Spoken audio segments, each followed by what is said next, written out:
అదే మరిగా ఫ్రీగా తిరగలేని పరిస్థితి ఉండేది.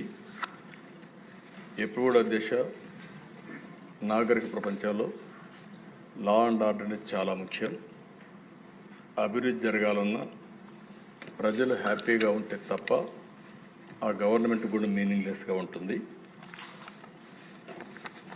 అయితే ఓ సంఘటనలు చూస్తే కొన్ని ఎగ్జాంపుల్స్ మాత్రం మనం ఆలోచిస్తే డ్రగ్స్ విపరీతంగా రాగడం, దానిపైన తెలుగుదేశం పార్టీ ఆ రోజు ఆందోళన చేయడం, గంజాయి కూడా విపరీతంగా పెరిగిపోవడం, ఈ గంజాయి వల్ల జరిగే పరిణామాల గురించి ఆందోళనతో ఎక్కడికక్కడ డిమాండ్ చేయడం, అవన్నీ చేస్తే తిరిగి తెలుగుదేశం పార్టీ ఆఫీస్ పైన దాడి చేసే పరిస్థితికి వచ్చారు. నా చరిత్రలో ఎప్పుడు నేను చూడలేదు.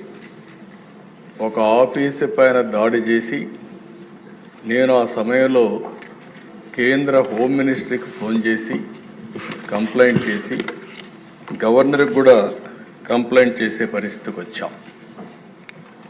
అక్కడి నుంచి నేను ఆఫీస్కి వెళ్ళాను. ఇంత దుర్మార్గంగా నా జీవితంలో ఊహించలేదు.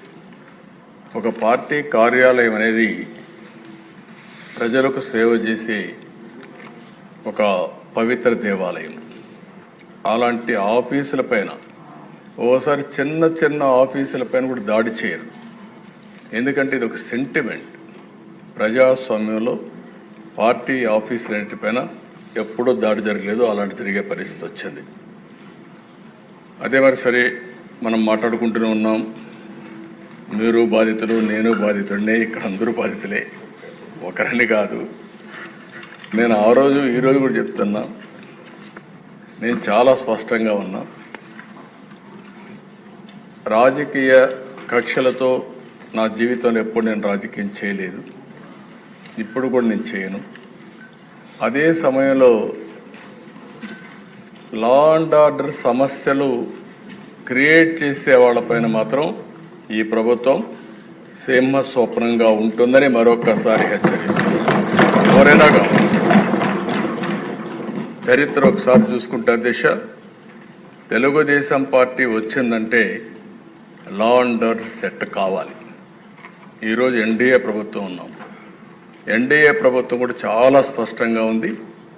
ఎట్టి పరిస్థితుల్లో లా అండ్ ఆర్డర్ ఉపేక్షించాం, ఎవ్వరు బ్రేక్ చేసినా. అందుకే ఈరోజు మీరు చూసినప్పుడు ప్రత్యేకంగా నేను ఎన్నికలప్పుడు కూడా చెప్పాను, నేను సమస్యల్ని జరిగే లా అండ్ ఆర్డర్ కంట్రోల్ చేయగలుగుతాను, కానీ కొంతమంది గంజాయికి అలవాటు పడి, డ్రగ్స్కి అలవాటు పడి అలాంటి వ్యక్తులు రాత్రి మారిపోతారంటే చాలా సమస్య ఉంటుంది, అడిక్షన్ అయిపోయి ఉంటారని చెప్పి చెప్పాను. అది ఇంకా కంటిన్యూ అయ్యే పరిస్థితి ఉంది. ఏదేమైనా దిశ గంజాయి పైన, డ్రగ్స్ పైన ఉక్కు పాదం మోపాం. ఈగులనే ప్రత్యేక వ్యవస్థ తీసుకొచ్చాం. నేను ఈ రాష్ట్రం